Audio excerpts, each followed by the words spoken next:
Do you want to burn body fat efficiently? Do you want to maximize your metabolism and achieve your ideal body? The answer is straightforward. Prioritize what you eat above everything else. Manage your total daily calories and protein intake. Why does this work? This slide explains everything. Every time you eat, your body expends energy. This is called the thermic effect of food, TEF. And TEF is determined by your total calories and the composition of your meals, not how many times you eat. Whether you split your meals into 3 or 6, if the total calories and macronutrient balance are the same, there's no meaningful difference in total TEF. Your 24-hour metabolic rate is not governed by meal frequency. This is the conclusion drawn from multiple systematic reviews and meta-analyses. Then, in 2022, the New England Journal of Medicine, the pinnacle of medical literature, delivered the definitive answer. The research proved that restricting meal timing produces no superior weight loss outcome when total calories are equal.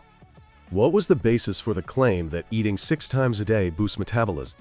It was a myth that the body of research has consistently failed to support. And here's the empowering truth. This is achievable. Choose a meal frequency that fits your lifestyle. Whether it's 3 meals or 2, your body metabolizes the same way. This changes your dietary strategy entirely. Today I'll show you the science behind this. What was the original argument for more meals equals higher metabolism? TEF, the thermic effect of food. It was based on the fact that your body generates heat every time it processes a meal. Let's start by understanding exactly how TEF works. TEF is the energy cost your body pays to digest, absorb, and metabolize food. And the critical point is this: the magnitude of TEF varies based on what you eat.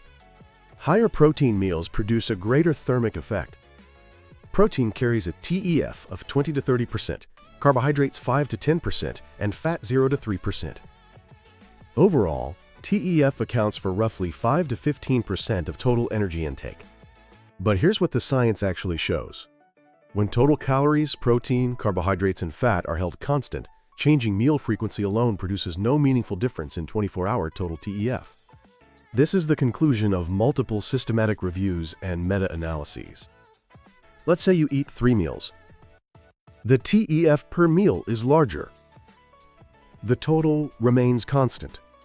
Now let's say you eat 6 meals. The TEF per meal becomes smaller.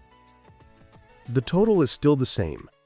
Increasing meal frequency does not increase total TEF. The myth that 6 meals boosts metabolism was an error born from viewing the TEF mechanism in isolation. Now let me show another dimension of this for anyone still holding on to the 6-meal myth. Insulin. Every time you eat, insulin is secreted. And insulin influences fat breakdown after meals. Why? Insulin promotes fatty acid uptake into fat cells. At the same time, it suppresses hormone-sensitive lipase, the enzyme responsible for breaking down fat. So while post-meal insulin is elevated, fat breakdown is temporarily reduced. But here's the critical nuance you need to understand. You cannot conclude that elevated post-meal insulin means fat isn't being burned. What ultimately determines whether body fat increases or decreases is your daily energy balance. As the NIH demonstrates, total calorie management is the primary driver of changes in body fat. And insulin response varies dramatically based on what you eat. The same 6 meals, if rich in dietary fiber, will produce a much more gradual rise in blood glucose. Higher carbohydrate content produces a larger response. As the American Diabetes Association outlined in 2025, insulin response depends far more on meal composition than on frequency. More frequent meals create more opportunities for post-meal insulin spikes. But what ultimately determines body fat is the energy balance across the entire day. So what happens when you reduce meal frequency? Let me show you the metabolic changes science has revealed. Fasting begins. In the first 8 to 12 hours, glycogen stores are progressively depleted.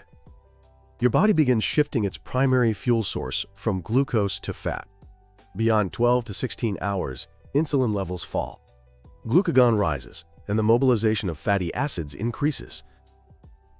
As fasting extends, ketone body production also becomes more likely.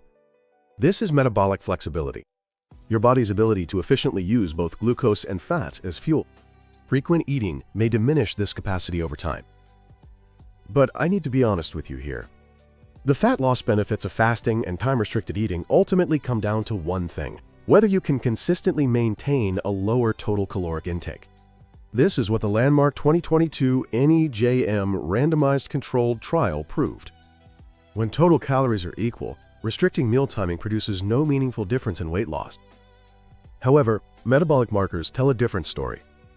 Multiple research journals, including Cell Metabolism, have published compelling findings. Early time-restricted eating, concentrating meals in the earlier part of the day, shows favorable trends in metabolic markers like blood glucose. And let's talk about autophagy, the cellular recycling system activated during fasting. Understanding this mechanism earned the 2016 Nobel Prize in Physiology or Medicine. It's that significant. Autophagy can be induced in states of energy deficit. However, there is not yet established evidence that definitively specifies how many hours maximizes this process in humans. Individual variation is substantial, and this remains an active area of research. Intermittent fasting is a genuinely effective dietary strategy for those it suits. But it's not magic. It works as a system that makes sustained caloric reduction more achievable. At this point, you're probably asking, so what's the optimal number of meals? Here's the science-based answer. It depends on your situation. For the vast majority of healthy adults, meal frequency has minimal impact on metabolism. Whether it's 3 meals or 2, choose what you can sustain. However, there are specific exceptions worth considering. First, individuals with type 2 diabetes. Blood glucose management becomes the primary priority. As the American Diabetes Association outlined in 2025, meal frequency for diabetes is fundamentally individualized. For those using insulin or sulfonylureas, splitting meals may be advantageous after evaluating hypoglycemia risk. Always consult your physician or registered dietitian. Second, athletes. For those engaged in prolonged, high-intensity training, nutrient timing around exercise matters. However, the narrow within 30 minutes window has been reconsidered. Per the International Society of Sports Nutrition, consuming adequate protein within several hours before and after exercise maximizes muscle protein synthesis. If pre-exercise nutrition is sufficient, the urgency of immediate post-exercise intake is lower. Third, hunger. Ghrelin, the hunger hormone, follows patterns with significant individual variation. If 3 meals leave you satisfied, that is your optimal solution. The most sustainable eating pattern is the most superior eating pattern. We've spent time on the meal frequency debate, but let me deliver the most important message of today right here. What you eat is overwhelmingly more important than how often you eat. What does that mean specifically? First, total calories. The foundation of weight management is energy balance. As the NIH demonstrates, if caloric intake exceeds expenditure, body weight increases. This principle holds regardless of meal frequency. Second, protein.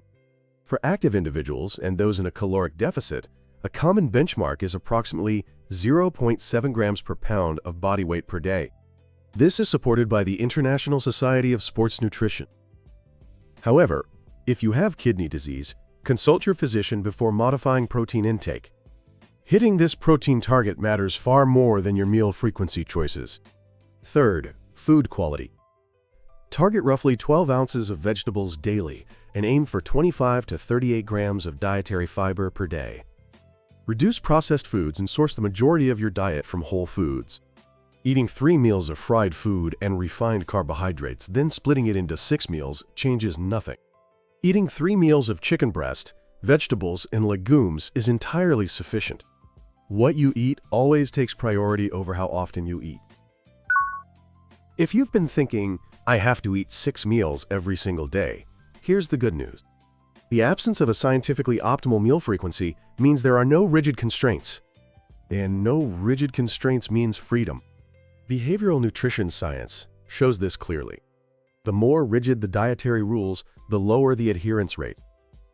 Across multiple studies, groups adopting a flexible dietary approach demonstrated superior long-term weight management outcomes compared to groups with rigid rules. And in 2023, research published in the Journal of the American Heart Association confirmed something important. Total energy intake, not meal timing or frequency, is the primary driver of body weight changes. On Monday, you're slammed with work and manage only 2 meals. On Tuesday, you sit down for 3 meals with your family.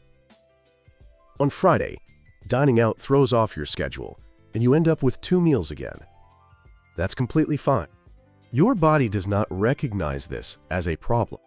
As long as total calories and macronutrient balance are maintained, your metabolism keeps functioning. The best dietary plan is the one you can actually sustain.